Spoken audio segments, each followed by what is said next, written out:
क्या जन्म राशि और नाम राशि को लेकर आप भी कंफ्यूज हैं कि कौन सी राशि है सूटेबल आपके लिए, जन्म राशि या नाम राशि? तो यह पॉडकास्ट है आपके लिए। मैं रश्मि माहेश्वरी कॉस्मोस वैदिक वर्ल्ड में आपका हार्दिक स्वागत करती हूं और इसी विषय पर चर्चा के लिए आज हमारे साथ हैं आचार्य शेखर पांडे। तो आचार्य जी, सबसे पहला सवाल तो मेरा यही है कि जन्म राशि या नाम राशि में अंतर क्या है? देखिए, दो चीज़ें हैं। पहले तो राशि शब्द को अपन समझ लें। राशि का मतलब होता है जिस नंबर पे, जैसे आपने जो कुंडली देखी होगी तो उसमें कुंडली में नंबर्स लिखे होते हैं, जिस नंबर पे भी चंद्रमा होगा उस नंबर को आपकी राशि माना जाता है। ओके। तो जो हमारा राशि नाम से अभी चलिए आप। अब राशि में भी दो प्रकार के हैं। जो हम वैदिक कल्चर सनातनी लोग हैं या जो ईस्टर्न एस्ट्रोलॉजी है उसमें मून साइन कहा जाता है उसको इंग्लिश में। मून साइन मतलब जहाँ पे चंद्रमा की उपस्थिति है, जिसको भारतीय सनातन परंपरा में राशि के नाम से संबोधित किया जाता है। दूसरा जो होता है इसमें होता है ज़ोडिएक साइन। ज़ोडिएक साइन का आपने सुना होगा कि 14 जनवरी से 14 फरवरी, 14 फरवरी से 14 मार्च। तो इस दौरान जब 14 जनवरी से 14 फरवरी में मकर राशि में सूर्य चल रहा है तो सारे लोगों की राशि एक महीने में जो पैदा हुए उनकी मकर राशि हो गई। और इस तरह साल के 12 राशियां हो गई साल में, हर महीने की एक राशि 14 तारीख से काउंटिंग। तो ज़ोडिएक साइन का मतलब है कि आपके कुंडली में सूर्य जिस नंबर पे लिखा होगा, फॉर एग्जाम्पल वो 5 नंबर पे लिखा है आपकी कुंडली में, तो 5 नंबर हो गया मेष, वृक, मिथुन, कर्क एंड सिंह। तो यहाँ 5वें पे आई सिंह, तो आपका ज़ोडिएक साइन जो हुआ वो सिंह राशि हुई। ज़ोडिएक साइन मतलब सन साइन भी कह सकते हो आप उसे। मून साइन का मैंने बताया कि जिस नंबर पे चंद्रमा लिखा हो। तो राशि हो गई दो प्रकार की, एक moon sign and sun sign. अब हम बात करें कि भारतीय वैदिक परंपरा में हम बात करें तो हमारे यहाँ चंद्र राशि को प्रधानता दी गई है। दो तरह की कुंडली बनती हैं, एक बनती है लग्न कुंडली और एक बनती है चंद्र कुंडली या राशि कुंडली। सामान्य तौर पे जिस राशि के जो अक्षर होते हैं उन अक्षर से, जिस राशि में आपका जन्म हुआ है उसके ही अक्षर से आपका नाम उद्घाटित किया जाता है। मगर पुराने समय में एक परंपरा थी कि उसमें चंद्र राशि मतलब जो सामान्य राशि जो शब्द इस्तेमाल कर रहे हैं, राशि के नाम को प्रचलित नाम के साथ नहीं रखा जाता, उससे अलग प्रचलित नाम होता है। फॉर एग्जाम्पल मेरा नाम शेखर है, तो शेखर मेरा प्रचलित नाम है लेकिन मेरा राशि नाम अलग है। उसका इस्तेमाल या उपयोग सामान्य तौर पे नहीं किया जाता, वो पूजन पाठ और संकल्प में प्रयोग किया जाता है। तो राशि का भेद आपको समझ में आ गया, दोनों में डिफरेंस समझ में आ गया। तो राशि नाम यूज ना करने का कोई कारण? हमारे जो ऋषि थे, हमारे जो वरिष्ठ थे, जो इस विषय के विद्वान थे, उन लोगों ने एक बड़ी अच्छी व्यवस्था बनाई थी। इसके लिए आपको थोड़ा सा सौरमंडल को समझना पड़ेगा।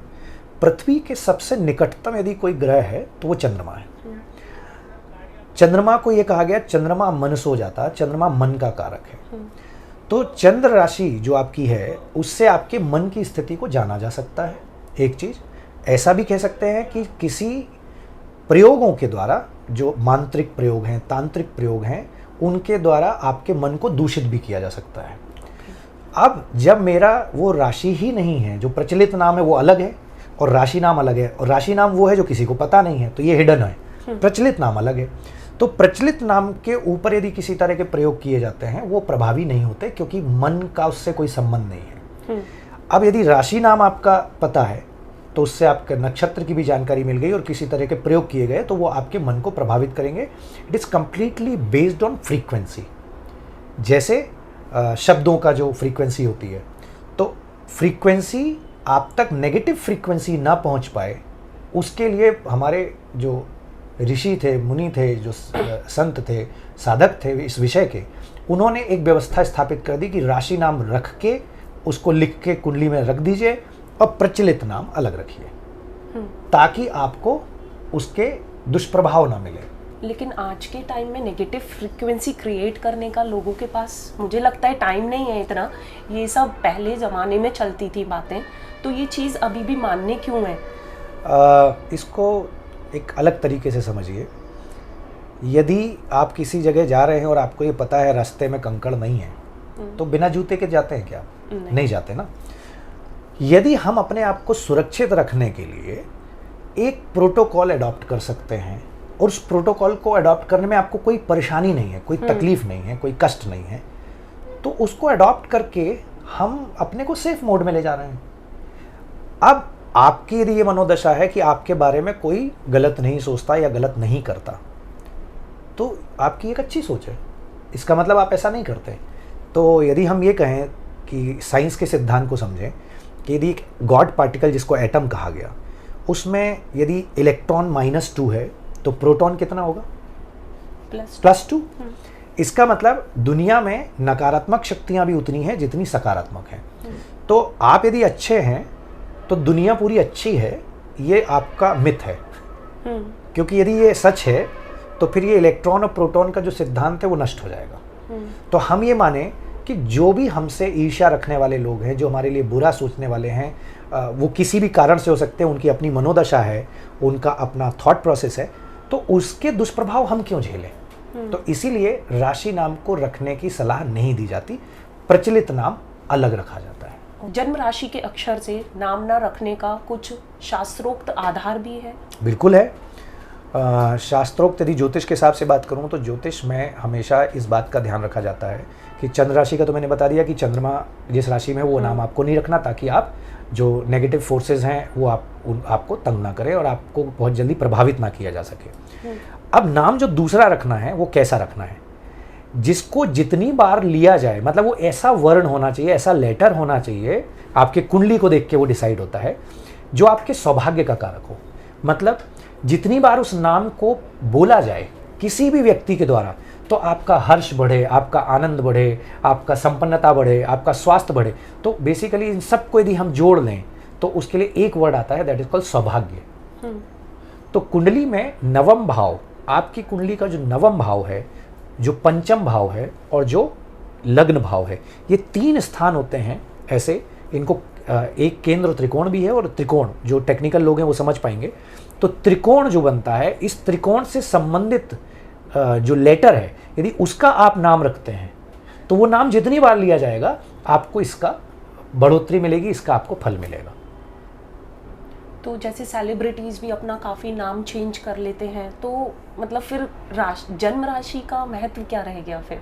हाँ, जन्म राशि का महत्व ये है कि आप, जैसे आपने देखा होगा आपके घर में पुराने समय में भी देखिए, तो पुराने समय में एक बाहर का एक कमरा होता था जिसको सिट आउट एरिया कहते थे, और उसके बाद एक होता था ड्राइंग रूम, फिर उसके बाद आपका बाकी घर, किचन और ये सारी चीज़ें होती थी।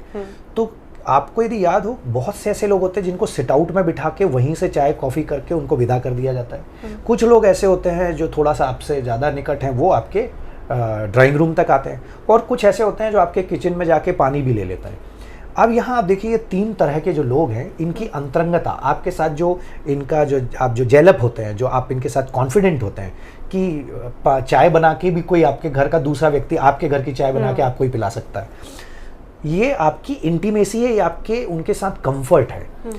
वैसे ही राशि नाम, जन्म नाम का जो महत्व है, आप किस उद्देश्य से वो नाम ले रहे हैं। जैसे अभी आपने सेलिब्रिटी का एग्जांपल लिया, तो सेलिब्रिटी क्या चाहता है? सेलिब्रिटी चाहता है फेम। तो उसकी कुंडली में निश्चित तौर पे ऐसे लेटर का चयन किया गया है, ऐसे वर्ण का चयन किया गया है जो उसका नेम एंड फेम ऊपर लेके जाए। राइट। अब इसका उल्टा कर दीजिए, मान लीजिए उसका ऐसा कोई नाम रख दिया जाए जो उसके दुखों का कारण है, जो उसके कष्ट का कारण है, जो उसके बीमारी का कारण है। तो शब्द में ब्रह्म छुपा होता है। ख ब्रह्म एक वेद की सूक्ति है। ख ब्रह्म, खा कहते हैं वर्ण को, और ब्रह्म मतलब ब्रह्मा, रचने वाला। शब्द ही तो रचना करते हैं। यदि आपसे किसी ने पूछा कि तुम्हारे बाप का नाम क्या है, तो आप देखिए आप थोड़ा असहज हो जाएंगे। लेकिन वही एक व्यक्ति कोई आपसे पूछ रहा है कि आपके परम पूज्य पिताजी का नाम क्या है, तो शब्द ही तो हैं, फ्रीक्वेंसी बदल गई, आपके इसके जो रिस्पॉन्स है वो आपका चेंज हो जाएगा। तो वैसे ही आप किसी व्यक्ति का ऐसा नाम रख दिया गया ऐसे लेटर से जो उसके दुख का कारण है, शोक का कारण है, निराशा का कारण, तो जितनी बार उसको बोला जाएगा और उससे वो सुनेगा, उसकी निराशा और दुख बढ़ेगा। तो बेसिक फिलॉसफी जो है वो यही है कि आपका शब्द, आपका नाम ऐसे अक्षर से प्रारंभ होना चाहिए जो आपको सौभाग्य और आनंद की अनुभूति कराए और उसको बढ़ाए। तो जो सेलिब्रिटी है उनको नेम एंड फेम चाहिए, तो नेम एंड फेम का जो हाउस है वो 4th हाउस है और 9th हाउस है, तो 9th और 4th से रिलेटेड कोई लेटर निकाल लिया और वो उनको दे दिया, ताकि उनके बारे में जितना हो सके वो स्प्रेड हो और उनका नाम बढ़े।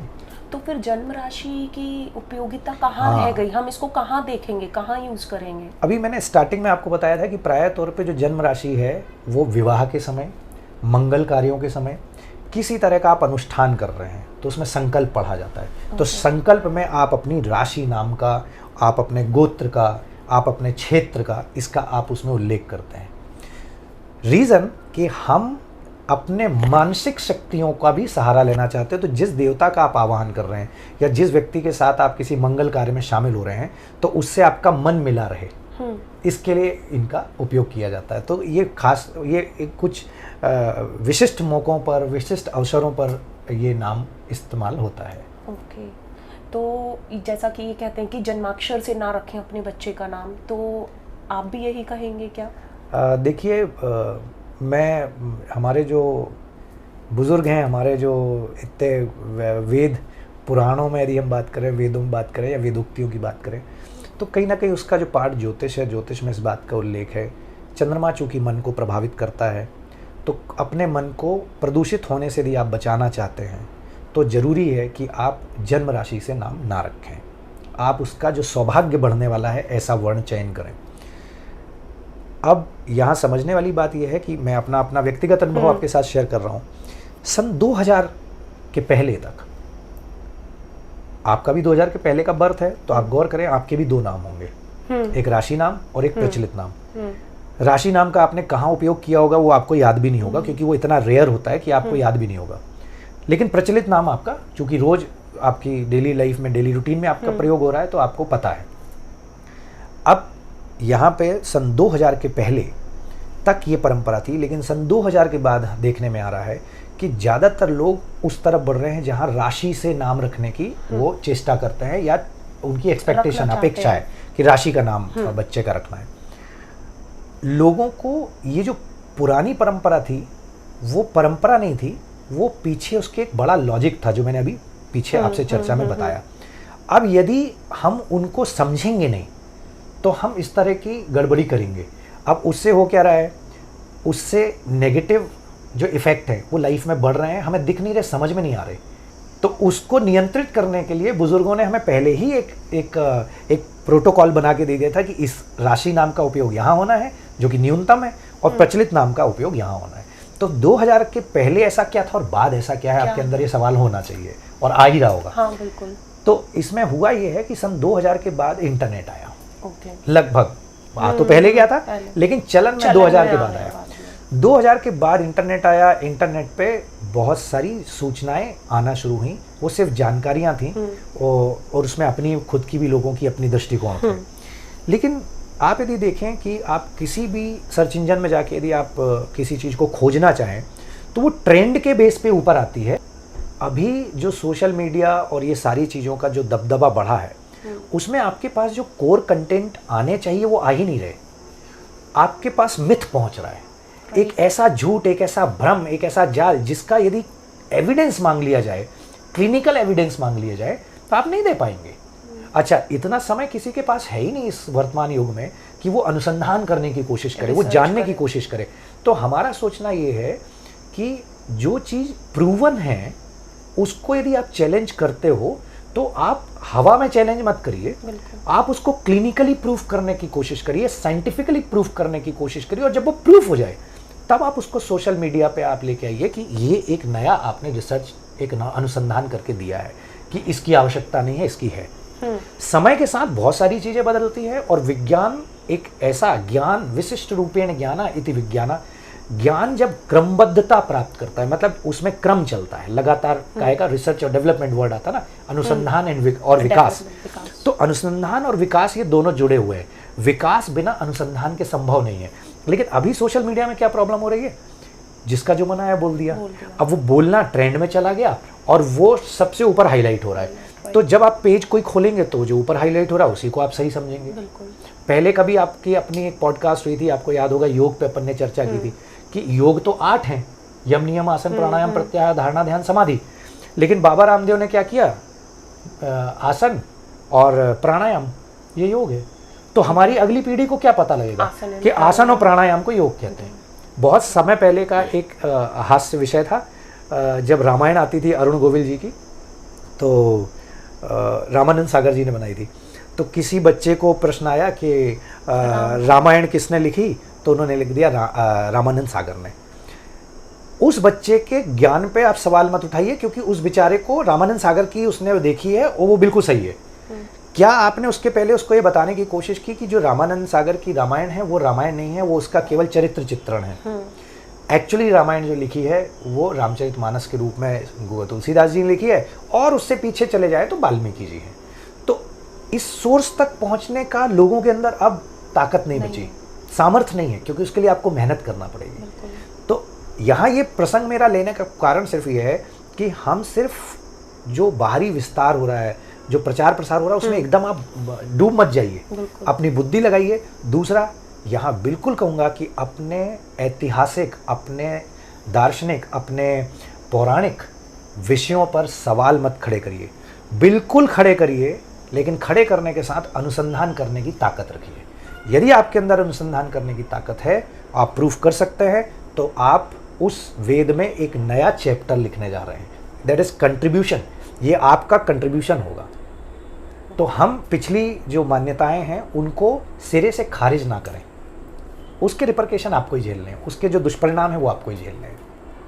तो इस चर्चा से मेरे तो थॉट क्लियर हुए हैं, मुझे लगता है कि आपके भी थॉट क्लियर हुए होंगे। और अपने बच्चे का नाम रखने से पहले एक बार आप जरूर सोचें कि जिससे आपके परिवार का सुख एंड समृद्धि बढ़े।